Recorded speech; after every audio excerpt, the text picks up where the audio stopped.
ओम शांति।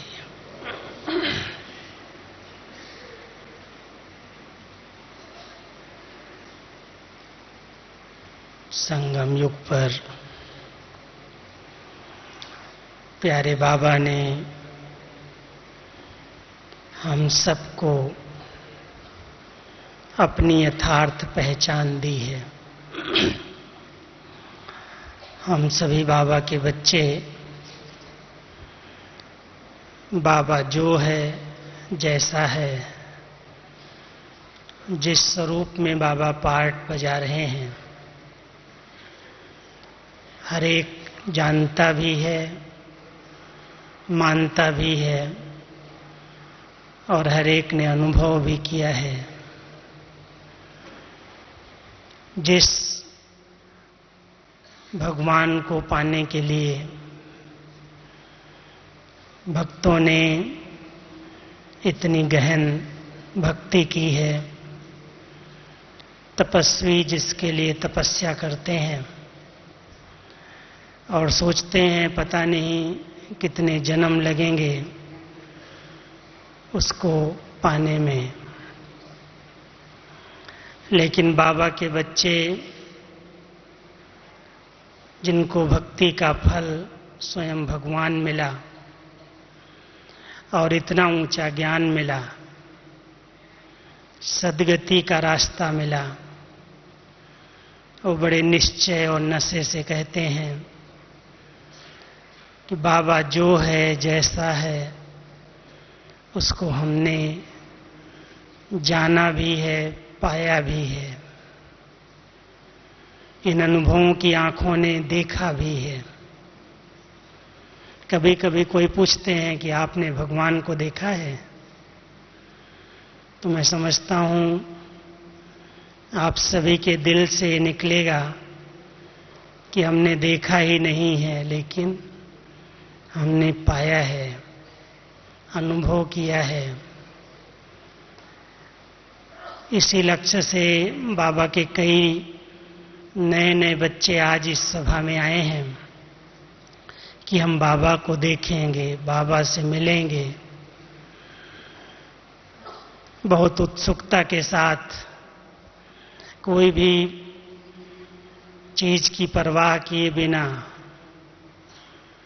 चाहे सोने के लिए बिस्तर मिले या न मिले,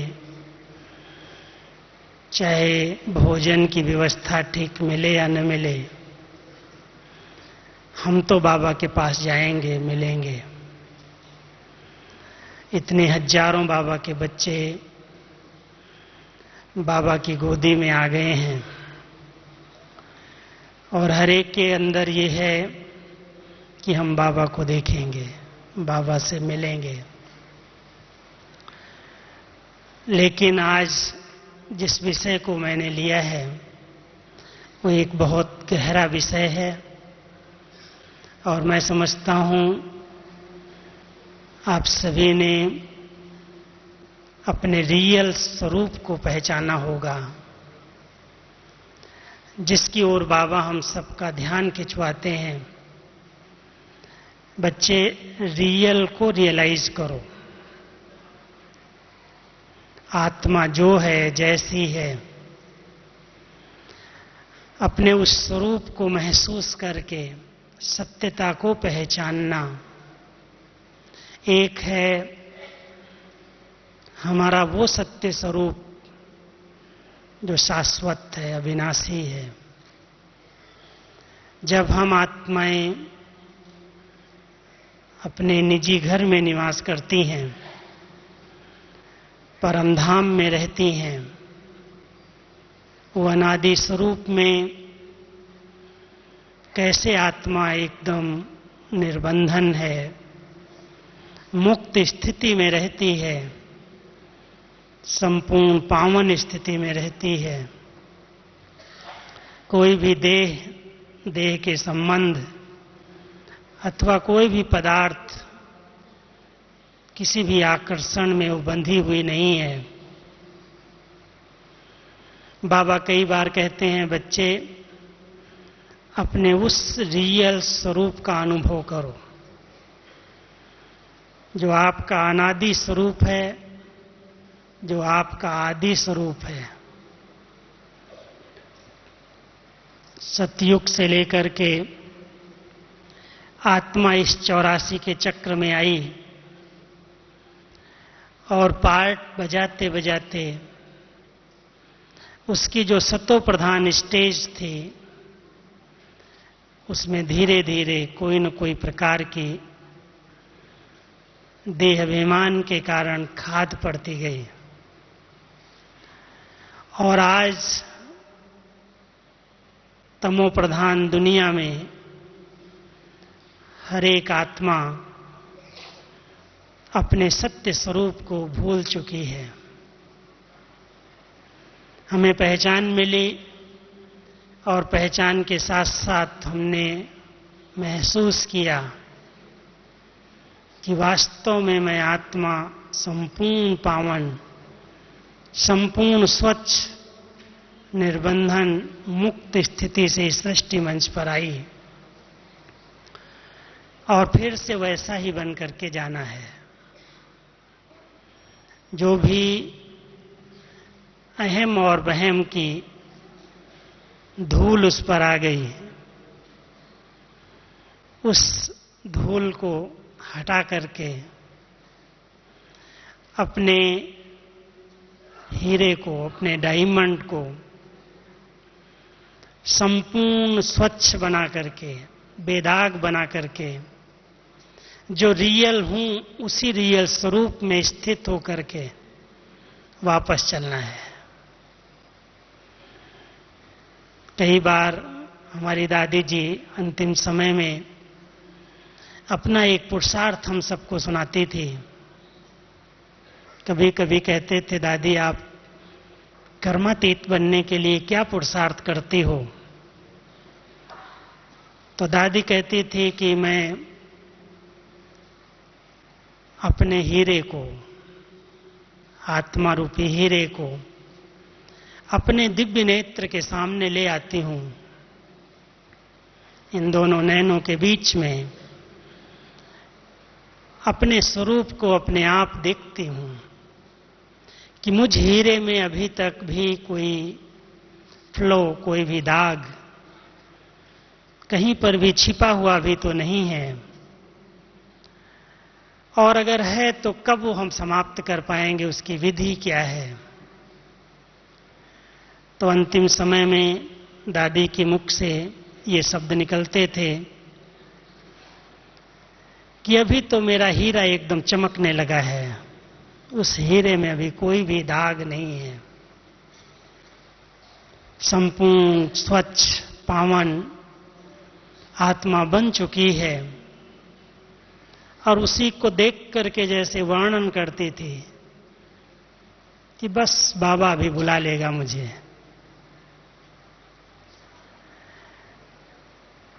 भले हम लोग कहते थे, दादी अभी आपको बहुत सेवाएं करनी है, आपका यहाँ रहना, आपका बैठना भी बहुत बड़ी सेवा है। तो दादी जी के मुख से ये निकलता था कि आप सभी अभी बड़े हो गए हो, बाबा बैठा है, बाबा कराएगा, बाबा करा रहा है। तो आज हम अपने उस सत्य स्वरूप को हर एक इतनी बड़ी सभा के बीच में, कल का दिन आपके आगे एक बहुत सुंदर सुअवसर गोल्डन दिन आ रहा है, जब आप डायरेक्ट भगवान की नजरों के सामने बैठेंगे। और कल सारा ही दिन जो बाबा का बच्चा अपने हीरे को देखना जानता है, वो अमृत वेले से लेकर के इस सितारे को देखता रहे, इस भ्रकुटी में कैसे आत्मा चमक रही है, कितनी लाइट है, कितनी माइट है, कितने गुण हैं, कितनी शक्तियां हैं। एक एक अपने हीरे को देखना, अंतर्मुखी बनकर के अंदर गुफा में जा करके, ऐसे नहीं कि इतनी सभा में, इतनी भीड़ में एकांत कैसे की जाए।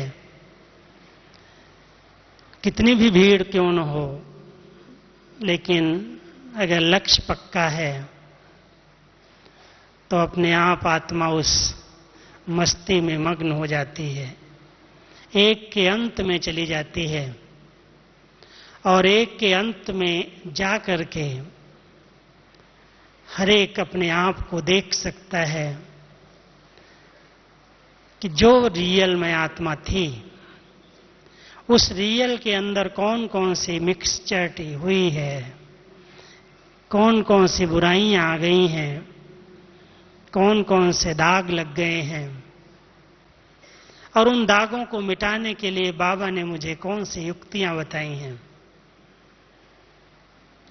क्या मैं आत्मा अपने को सचमुच बेदाग बनाने के लिए एकदम वैल्यूबल कीमती हीरा बनाने के लिए तीव्र पुरुषार्थ की रेस कर रही हूं।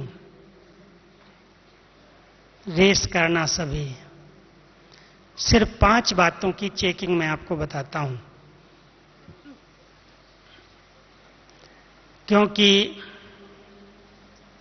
हर एक बिल्डिंग को जब बहुत ऊंचा ले जाना होता है, कई फ्लोर की बिल्डिंग बनानी होती है, तो फाउंडेशन बहुत गहरा और मजबूत डाला जाता है। अगर फाउंडेशन गहरा और मजबूत नहीं है और उसके ऊपर इमारतें बना दी जाएं, तो थोड़ा सा भी धरती हिलेगी, झटका आएगा, कुछ भी होगा तो बिल्डिंग को खतरा है। इस ब्राह्मण जीवन का भी फाउंडेशन बहुत मजबूत चाहिए, और उस फाउंडेशन को मजबूत बनाने के लिए कुछ बहुत सुंदर सुंदर विधियां बाबा ने हम सबको सुनाई हैं। हम हर एक अपने फाउंडेशन को चेक करें, चाहे बाबा का कोई 2 मास का बच्चा है, चाहे 6 मास का है, चाहे 1 साल का है, हर एक अपने आप को ब्राह्मण कहलाता है, ब्रह्मा कुमार और ब्रह्मा कुमारी कहलाता है। बाबा ने हर एक को एडाप्ट किया है, शूद्र से ब्राह्मण जीवन दी है, अलौकिक जीवन दी है, दिव्य गुणों का सुंदर श्रृंगार किया है। हम सभी अपने नींव को, अपने फाउंडेशन को चेक करें। सचमुच मेरा फाउंडेशन सत्यता के आधार से पक्का मजबूत है। कोई भी परिस्थिति आए, तूफान आए, आंधी आए, भूकंप आ जाए, सुनामी आ जाए, लेकिन मेरे फाउंडेशन को कोई भी परिस्थितियां हिला नहीं सकती। क्या इतना हमारा फाउंडेशन मजबूत है? सबसे पहली बात, इस फाउंडेशन का आधार मैंने ज्ञान और योग को बनाया है, या केवल स्नेह के आधार पर हम बाबा के घर में आए हैं? बाबा के बच्चे कई बनते हैं, लेकिन सिर्फ बहुत प्यार मिल गया, बहुत स्नेह मिलता है, बहुत अच्छा परिवार है, बहुत अच्छा वायुमंडल है, इस आधार से कोई भोग खाने के लिए गुरुवार के दिन क्लास में जाते हैं, समझते हैं ठीक है भगवान का प्रसाद खा करके आते हैं, लेकिन क्या ज्ञान और योग से हमारी प्रीत है? बाबा की पढ़ाई, बाबा की मुरली, जिसको बाबा ने कहा कि सर्व खजाने बाबा की मुरली से ही मिलते हैं।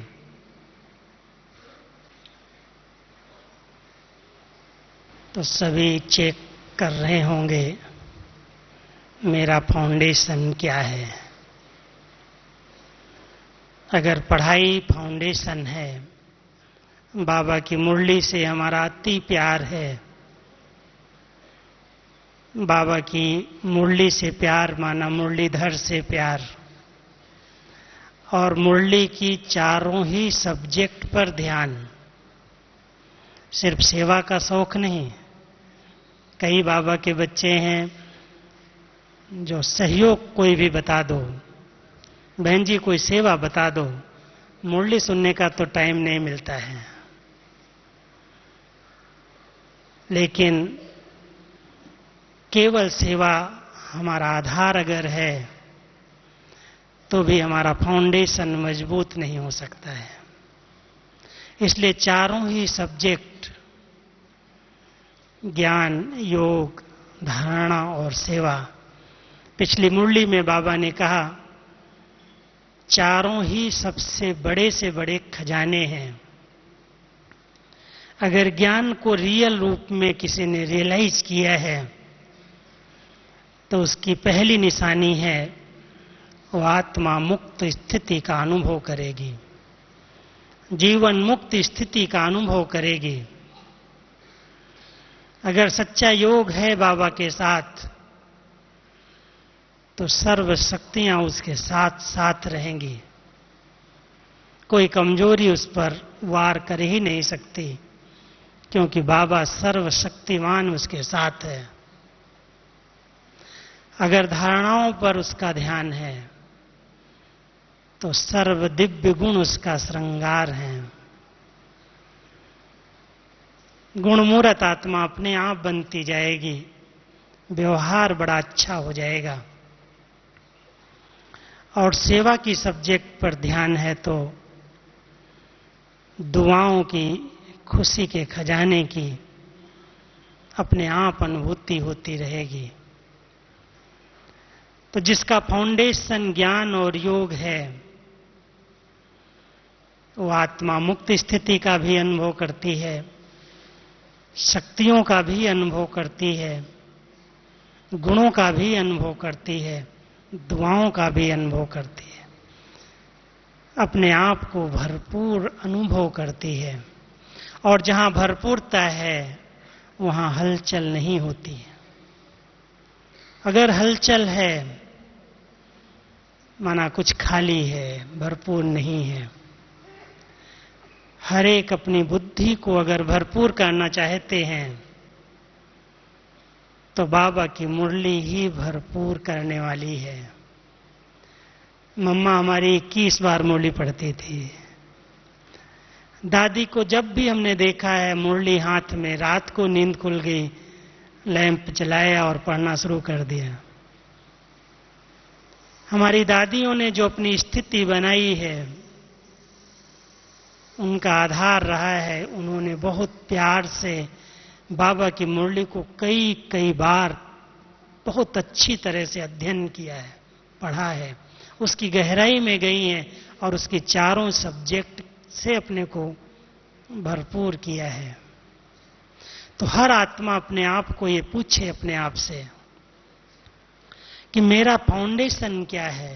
केवल हम स्नेह में चल रहे हैं, केवल हम सेवाएं कर रहे हैं, चलो हमको शांति अच्छी लगती, केवल हम योग करने चले जाते हैं, केवल एक ही बात पर अगर ध्यान है माना फाउंडेशन पक्का नहीं है। और वो फाउंडेशन मजबूत नहीं है तो स्थिति हिल सकती है। इसलिए पहली चेकिंग है फाउंडेशन में ज्ञान और योग की कितनी शक्ति है, पढ़ाई से, बाबा की मुरली से कितना प्यार है, योग से कितना लगन है, कितना लगन से हम बाबा की याद में बैठते हैं। ऐसा तो नहीं बैठते ही नींद आ जाती है, सुस्ती आने लगती है, बोर हो जाते हैं, भारी हो जाते हैं। चेक करो अपने आप को। दूसरा हमारा फाउंडेशन है निश्चय। एक एक बाबा का ब्राह्मण बच्चा अगर उसने अपने फाउंडेशन को निश्चय से मजबूत नहीं किया है, सबसे पहला निश्चय है मैं विजयी आत्मा हूं, कल्प कल्प की विजयी हूं, मेरी हार हो ही नहीं सकती है। एक संपूर्ण निश्चय बुद्धि बन करके पुरुषार्थ की रेस करो। भले युद्ध है, मेहनत है, कई बातें आती हैं पेपर बन करके, लेकिन मैं कल्प कल्प का विजयी हूं और विजयी बन करके ही मुझे निकलना है। क्या ये संपूर्ण निश्चय मजबूत है? स्वयं में स्वयं को निश्चय है, या कहते हैं पता नहीं? और पता नहीं का प्रश्न तभी उठता है जब हम किसी दूसरे को देखते हैं। कोई आत्मा चलते चलते माया के अधीन हो जाती है, विकारों के अधीन हो जाती है, परवश हो जाती है। कहते हैं तो बहुत पुराना बाबा का बच्चा था, ज्ञानी था, योगी था, बहुत अच्छा कोर्स कराता था, बहुत अच्छा भाषण करता था। आज इसको पता नहीं क्या हो गया, इसको माया आ गई तो पता नहीं मेरा क्या होगा। अगर किसी दूसरे से भेंट की अपने निश्चय को हिला देंगे। हम अपने निश्चय को एकदम मजबूत बनाएं कि मैं विजयी आत्मा हूं और कल्प कल्प का विजयी हूं। दूसरा है, बाबा जो है, जैसा है और जिस रूप में पार्ट बजा रहा है, कोई कितना भी बहकावे की बातें करे, क्योंकि जब संगठन बड़ा होता है, जब धारणाओं की बातें आती हैं, तो कोई आत्माएं किसी न किसी कमजोरी के वश होकर के, अवगुण दृष्टि के कारण, पर दृष्टि के कारण बाबा के ज्ञान को छोड़ करके अलग से ग्रुप बना लेती हैं और फिर बहकाने का प्रयास करती हैं कि बाबा वहां कहां आता है, बाबा तो यहां आता है। अनेक प्रकार की बातें। बाबा कहता है जब भगवान सृष्टि पर आता है तो नकली भगवान भी बहुत से निकल आते हैं। इसलिए पहचान करके, पहचानने की तीसरी आंख खुली रहे। ध्यान रखना कि वर्तमान समय माया अपने बहुरूपों से अपना वार कर रही है। कहीं पर भी बुद्धि विचलित न हो जाए, क्वेश्चन मार्क न उठ जाए, क्यों, क्या, कैसे। हमारी अगर धारणाएं मजबूत हैं, हमारी बुद्धि अगर दिव्य है, स्वच्छ है और बाबा में संपूर्ण विश्वास है, तो परखने के नेत्र से हम पहचान सकते हैं राइट क्या है, रॉन्ग क्या है, रियल क्या है और मिक्सचर क्या है, मिक्स क्या है। अब आपको रियल स्वरूप को पहचानना है, निश्चय के फाउंडेशन से चेक करना है।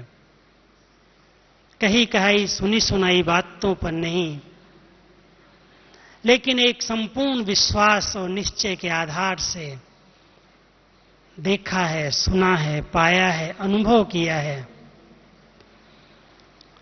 स्वयं में संपूर्ण विश्वास है, बाबा में संपूर्ण निश्चय है और साथ साथ संगम युग का समय कल्याणकारी है। इस कल्याणकारी युग में मुझात्मा का कल्याण नहीं हो सकता। इसमें भी बहुत विश्वास है कि अगर कोई अकल्याण का दृश्य भी है तो भी उसमें कल्याण छिपा हुआ है। वो भी कोई बात सिखा करके आगे बढ़ जाती है। इसलिए इस कल्याणकारी युग में, कल्याणकारी बाप के साथ में, कल्याणकारी समय में मुझ आत्मा का कभी अकल्याण नहीं हो सकता। इतना संपूर्ण विश्वास, संपूर्ण अटूट निश्चय, और इस निश्चय के आधार से अपने फाउंडेशन को मजबूत बनाओ। कोई हिला न सके, कोई कितना भी बहकावे की बातें करे, कितना भी इधर उधर की बातें आपको सुनाए, लेकिन उनकी बातों का आपके ऊपर जरा भी प्रभाव न पड़े, क्योंकि आपने रियल को पहचाना है, रियलाइज किया है। रियलिटी क्या है? जहां पवित्रता है, जहां शांति है, जहां सुख है, जहां अपनत्व है, वो सत्य है। सत्य स्वरूप को ही रियल कहते हैं और रियल को रियलाइज करना है। इस बात को रियलाइज करके निश्चय के फाउंडेशन को मजबूत बनाओ। तीसरा है फाउंडेशन में बहुत गहरी चेकिंग पवित्रता की। जितने भी किसी भी बात में हिले हैं या हिलते हैं, जो आज बाबा ने कहा कि कई बच्चे फारकती दे देते हैं, डाइवोर्स दे देते हैं, इतने ऊंचे बाप के बन करके, बच्चे बन करके, साथी बन करके छोड़ जाते हैं, उसका केवल एक ही कारण है, इस पवित्रता के महत्व पर ध्यान नहीं है। इसकी वैल्यू संगम पर क्या है और बाबा ने हम सबको क्यों इस बंधन में बांधा है। 63 जन्म हमारे आगे बंधन नहीं थे।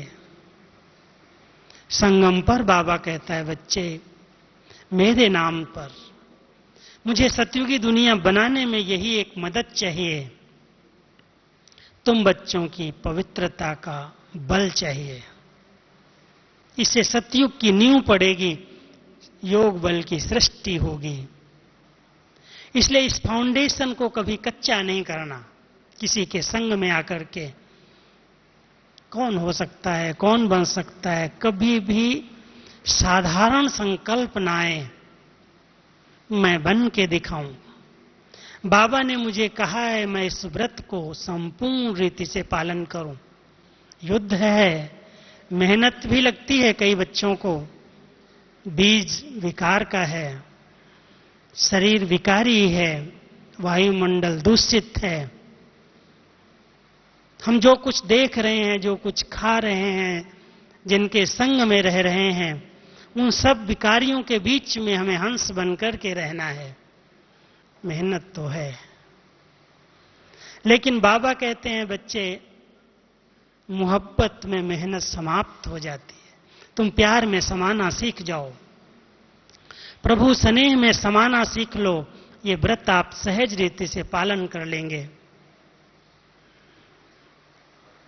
कभी भी कोई भी प्रकार की युद्ध आए, संकल्प आ जाए, तो उसको बोल और कर्म में आने नहीं देना।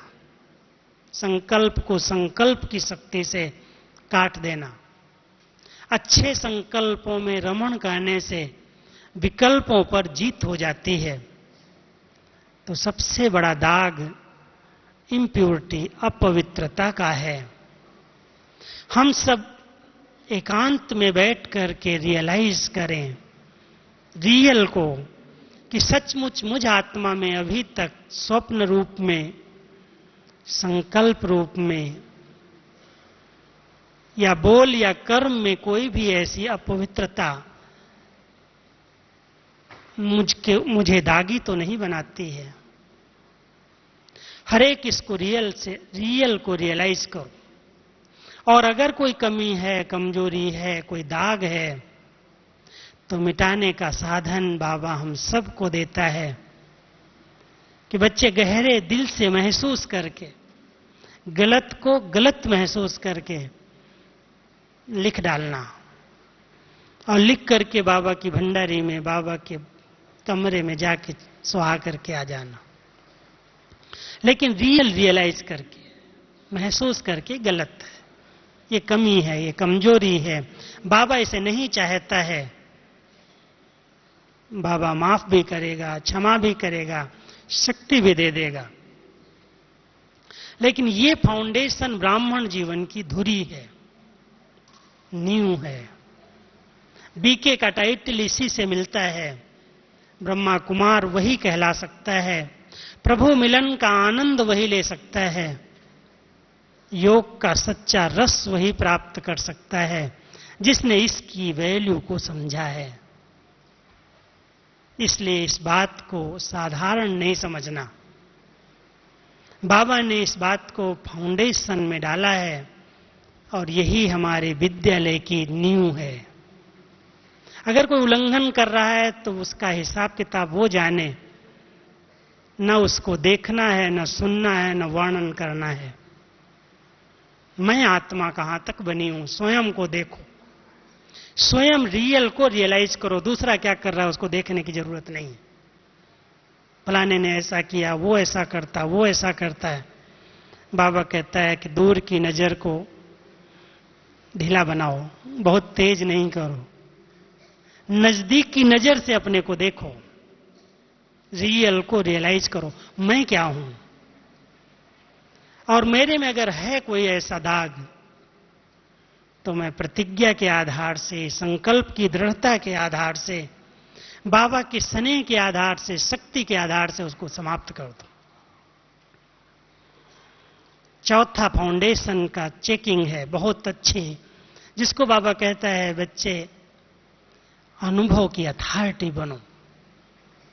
बोलो नहीं सिर्फ दूसरों को, जो कुछ कहते हो उसकी अथॉरिटी बन करके रहो।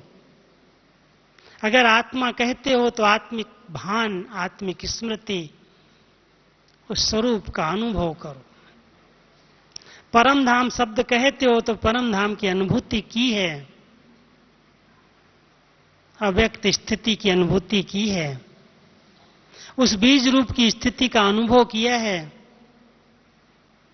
आत्मा के जो रियल संपूर्ण 7 गुण हैं, सतो प्रधान आत्मा है, उन 7 गुणों का अनुभव है और उनको मैंने कहां तक बढ़ाया है। जब से मैं बाबा का बच्चा बना हूं, जब से मुझे 7 गुणों का ज्ञान पहले कोर्स में दिया गया, तब से आज तक मेरे ये 7 गुण कितना विकसित हुए हैं, कहां तक ज्ञान स्वरूप आत्मा बनी है, पवित्रता की शक्ति आत्मा में कहां तक आई है, शांति की शक्ति से कहां तक संपन्न है, उस प्रेम की मूर्त कहां बनी है, कहां तक बनी है, सुख स्वरूप है, आनंद स्वरूप है, शक्ति स्वरूप है। इन 7 गुणों को जितना आप बढ़ाएंगे, डेवलप करेंगे, आत्मा सत्व प्रधान स्टेज को प्राप्त करती जाएगी। ये रियल 7 गुण आत्मा में जब थे तो सत्व प्रधान कहलाती थी, प्रकृति सत्व प्रधान थी, ये सृष्टि सतयुग कहलाती थी। उस सत्य को रियलाइज करना है कि अभी तक मेरे अंदर इन 7 में कितनी परसेंटेज में कमी है, अथवा जब से मैं बाबा का बच्चा बना हूं मैंने इन 7 गुणों को कितना बढ़ाया है। एक एक अंदर जाकर के चेक करो, महसूस करो। बहुत अच्छा समय है आपके पास, बैठ करके अपने आप से बातें करके उन 7 गुणों को डेवलप करो, बढ़ाओ। अनुभव की अथॉरिटी बनना है। जब कोई बोलते हैं तो अनुभव से बोला जाए कि मैंने कुछ पाया है, मैंने कुछ अनुभव किया है तब कह रहा हूं, ऐसे नहीं कहता हूं। मेरी जीवन बाबा ने बनाई है तब मेरे मुख से निकलता है। अहम नहीं है, अहंकार नहीं है, लेकिन रियलिटी में वो मैंने पाया है तो मैं बोलता हूं। हर एक बाबा का बच्चा अनुभव की अथॉरिटी बने, सिर्फ कहे नहीं, वर्णन नहीं करे। अगर अनुभव हमारे स्वरूप में आ गया, मैंने स्वयं का अनुभव कर लिया, बाबा का अनुभव कर लिया, घर का अनुभव कर लिया, अव्यक्त वतन का अनुभव कर लिया, अपने 7 गुणों का अनुभव कर लिया, अपने अनादि और आदि स्वरूप का अनुभव कर लिया, तो ये अनुभव की अथॉरिटी को कोई भी आत्मा, कोई भी बात हिला नहीं सकती है। और 5वां फाउंडेशन है त्याग और तपस्या। अगर ये फाउंडेशन भी कमजोर है, साधनों के आधार से अगर हमारी जीवन है, आत्मा त्याग मूर्त नहीं रही, और सबसे बड़ा त्याग बाबा सुनाता है बच्चे, मैं और मेरेपन का त्याग, त्याग का भी त्याग। मैंने त्याग किया है, मैं त्यागी आत्मा हूं, मुझे कुछ नहीं चाहिए। बाबा कहते ये भी वर्णन नहीं करो, इसका भी त्याग। इसलिए बाबा ने एक एक बच्चे को त्याग मूर्त बनाया है। तभी तो आज इतने सब मैं सुन रहा हूं, इतने बाबा के बच्चे जो कितने आराम से अपने घरों में रहते हैं। बड़ी बड़ी पोस्ट वाले बाबा के बच्चे आए हैं, कोई बैंक मैनेजर्स हैं, कोई ऑफिसर्स हैं, कोई पढ़े लिखे, कोई डिग्री प्राप्त किए हुए किसी पोस्ट पर हैं। लेकिन उनको ये नहीं है कि मैं बाबा के घर में मुझे आया हूं तो टेंट में क्यों रखा गया, इधर क्यों सुलाया गया, उधर क्यों सुलाया गया। बहुत आराम से रहे हुए हैं। चलो 2 दिन बाबा के घर में जहां रहेंगे सुख से रहेंगे, प्यार से रहेंगे, बहुत प्यार से प्रेम से स्वीकार करके। कोई इच्छा, कोई साधन, कोई सुविधा, कोई इच्छा लेकर के नहीं आए हैं। बस इच्छा है तो एक ही है, मैं बाबा से मिलूं, बाबा के परिवार को देखूं, बाबा के घर को देखूं। इस भावना से जो आए हैं वो इसमें भी सुख का अनुभव कर रहे हैं।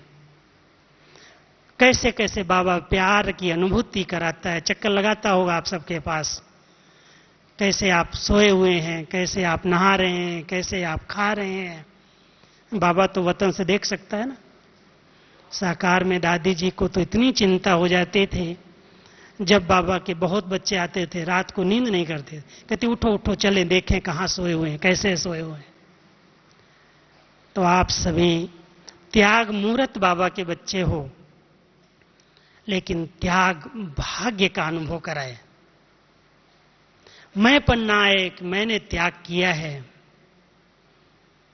मान शान सुविधा साधन इनका जिन्होंने अंदर से त्याग कर दिया है, बाबा उनको कहता है ये मेरा भाग्यवान बच्चा है, क्योंकि इसको बहुत बड़ी रिजल्ट, बहुत बड़ा इसका रिटर्न मिलने वाला है। त्याग में भाग्य है। तो हम सभी त्याग है सब बातों का, लेकिन तपस्या है केवल मेरा तो एक बाबा दूसरा न कोई। सब कुछ होते हुए, सबके बीच में रहते हुए अंदर की धुन है कि मैं तो उसका हूं। ये तपस्या है। केवल बैठ करके योग करने को तपस्या नहीं कहते, लेकिन तपस्या माना दृढ़ता, तपस्या माना एक की स्मृति, एक की याद। तो सभी अपने इस फाउंडेशन को गहराई से चेक करना कि कहां तक त्याग और तपस्या को फाउंडेशन बनाया है, कहां तक अनुभव को फाउंडेशन बनाया है, पवित्रता को फाउंडेशन बनाया है, ज्ञान और योग को फाउंडेशन बनाया है। हमारा फाउंडेशन क्या है? निश्चय है। अगर फाउंडेशन मजबूत है तो कोई परिस्थितियां हमारी स्थिति को हिला नहीं सकती हैं, और हम अपने आप को बहुत अच्छी तरह से देख सकते हैं, क्योंकि जब फाउंडेशन हिलता है तो स्थिति हिल जाती है।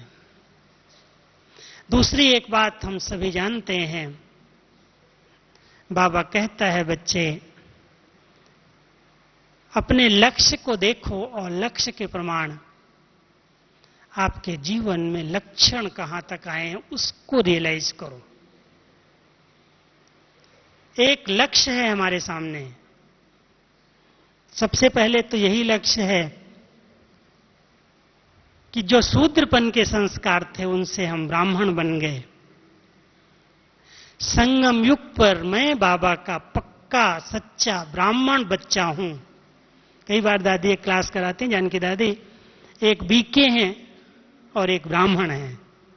वैसे बाबा कहता बीके ही ब्राह्मण है, लेकिन बीके के टाइटल लेने वाले भी बहुत हो गए हैं। ब्रह्मा मुख की संतान है, ये ब्रह्मावंशी हैं, ब्राह्मण हैं, इनका कल्चर ब्राह्मण है। ब्राह्मण माना जहां स्वच्छता है, जहां दिव्यता है, जहां रूहानियत है, जहां निस्वार्थ प्यार है, जहां सच्ची पवित्रता है, उसको ब्राह्मण कहा जाता है। तो हर एक अपने आप से पूछे कि मैं ब्राह्मण आत्मा संगम पर लक्ष्य के प्रमाण लक्षण धारण हुए हैं, सच्चा ब्राह्मण हूं, नाम वाला तो नहीं है,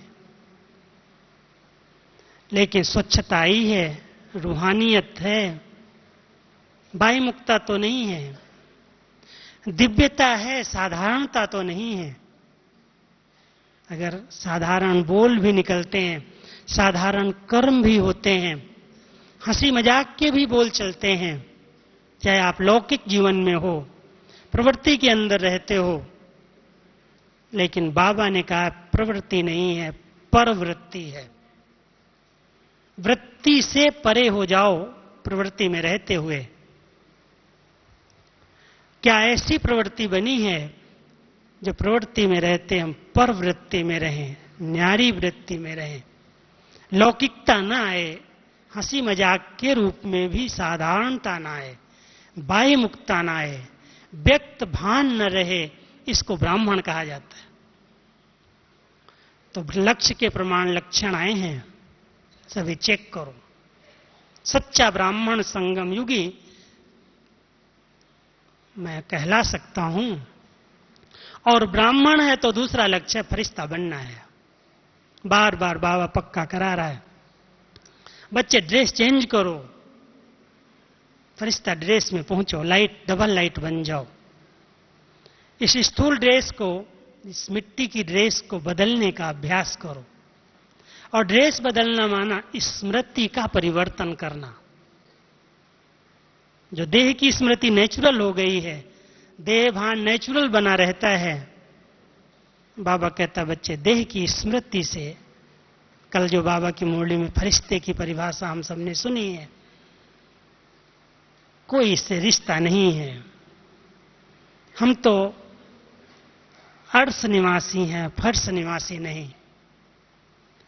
अगर ये स्मृति रहती है तो ब्राह्मण सो फरिश्ता हूं, फरिश्ता माना रक्षक हूं, सहारेदाता हूं, रिश्ते से मुक्त हूं, बंधनों से मुक्त हूं। डबल लाइट स्थिति है, भले देह में हूं लेकिन बीच बीच में ड्रेस को बदल लेता हूं। स्मृति को कायम, वो स्मृति आ जाती है कि मैं तो लाइट के शरीर में हूं। और जितना हम शुद्ध संकल्पों के घेरे में रहते हैं, वही हमारे लिए फरिश्ता ड्रेस बन जाती है। कोई भी नेगेटिव व्यर्थ देह का संकल्प मिट्टी की ड्रेस पहना देता है। इसलिए लाइट की ड्रेस में रहना, लक्ष्य के प्रमाण लक्षण दिखाई दें, कितनी भी सेवाएं हों, कितना भी बड़ा परिवार हो, लेकिन एक डबल लाइट आत्मा है, बाबा पर सब जवाबदारियां सौंप दी, तो कहेंगे लक्ष्य के अनुसार इसके अंदर लक्षण आ रहे हैं। और फिर फरिश्ता ही देवता बनेगा। ये हमारा लक्ष्य है। हम बाबा के पास आए हैं, हम पढ़ाई कर रहे हैं, हमारे जीवन का लक्ष्य है हम ब्राह्मण सो फरिश्ता सो देवता बनेंगे। हर एक अपने आप से पूछे, बहुत अंदर जाकर के चेक करे,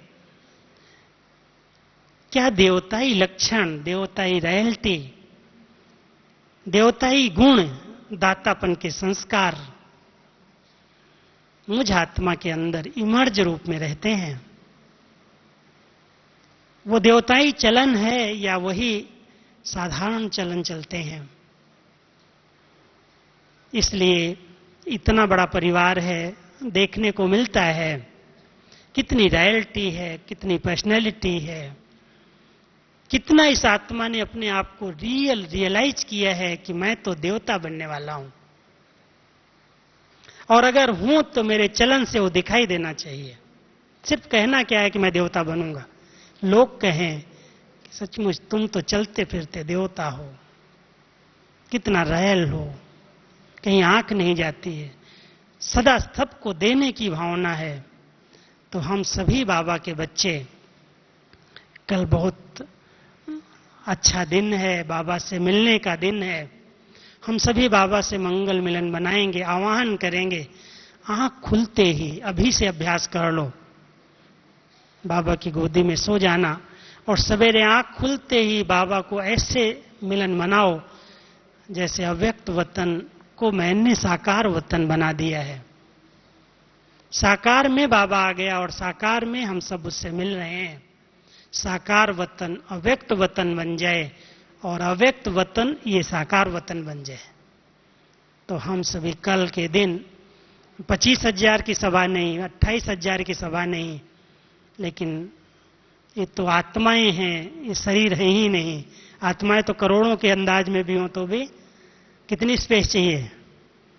तो हम सभी अपनी आत्मिक स्थिति में रह करके, हल्के रह करके, आवाज की परे की दुनिया में रह करके रियल स्वरूप को रियलाइज करें और अपने अच्छे अनुभव के आधार से इस बार बार अपने सामने एक चमकती हुई मणि को लाना, आत्मा मणि, और उसको अपने ही दिव्य नेत्र से आत्मा देख रही है। पता चलेगा कि अभी तक कौन सी ऐसी फाउंडेशन में कमियां हैं और उनको मैं निकालूं तो कैसे, उसके लिए बाबा की शक्ति कैसे लूं, सकाश कैसे लूं। हमारी दादी से कल रूह रिहान हो रही थी, बोला एक है सकाश, एक है सर्च लाइट, एक है लाइट हाउस। तो मैं कौन हूं? मैं बाबा की सकाश लेकर के अन्य आत्माओं को सकाश देता हूं। मैं बाबा की सर्च लाइट का अनुभव करता हूं। मैं दूर बैठी हुई आत्माओं को लाइट दे सकता हूं और मैं दूर बैठे हुए लाइट हाउस बन करके अनेक आत्माओं को रास्ता दिखा सकता हूं। कब? इन तीनों स्थितियों का पुरुषार्थ क्या है? अपने रियल स्वरूप में स्थित होना, केवल आत्मिक स्वरूप का अभ्यास। आप चलते फिरते उठते बैठते हर पल में, अभी सोने भी जाएंगे ना बिस्तर पर, कहीं पर भी लेटो, अपनी इस भ्रकुटी के बीच में आत्मा को अनुभव करो और उड़ करके वतन में जाने का प्रयास करो। बहुत मजा आएगा और हल्के हो जाएंगे। तो हम सभी कल के दिन इसकी अनुभूति करें और रियल स्वरूप को रियलाइज करके बाबा के समान स्थिति का अनुभव करें। बाबा भी दिखाई देगा कैसे बाबा आता है साधारण स्वरूप में, लेकिन दादी के तन में कैसे प्रवेश होता है हम अव्यक्त स्वरूप को इन आंखों से देख सकेंगे अगर हमने अपनी रियल स्वरूप को देखा है, पहचाना है। तो कल हम अभ्यास करके शाम के अवतरण का पूरा आनंद ले सकेंगे। ओम शांति।